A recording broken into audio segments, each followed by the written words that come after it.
break the rules and regulations and laws of the nature of the existence.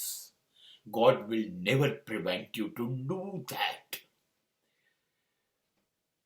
તમારે કુદરતના કાયદા, અસ્તિત્વના કાયદા, ઈશ્વરના કાયદા જે માનવ જાતના વિકાસ માટે છે એ તોડવા છે.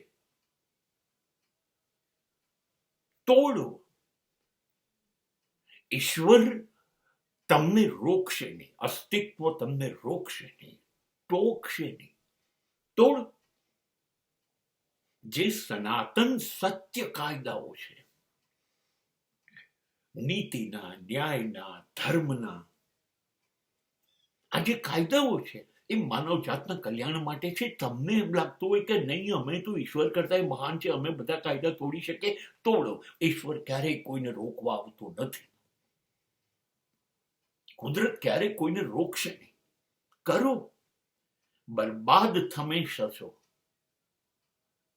એ વાત યાદ રાખો. નુકસાન તમને જ છે. જ્યારે જે નિયમિત કાયદા છે એનાથી વિરુદ્ધ જઈને ચાલો છો, ખોટા રસ્તા ઉપર ચાલો છો, ત્યારે તમારો વિકાસ તો રોકાઈ જશે પણ રકાસ થશે.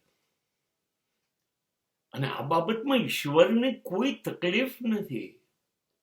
ઈશ્વર કેટલું બધું કામ કરી શકે છે, એને કેટલું સર્જન કરવાનું છે, એ સર્જનાત્મક છે. અને ઈશ્વર ક્યાં તમારો હાથ પકડે છે, ક્યાંય દેખાય છે કોઈ જગ્યાએ?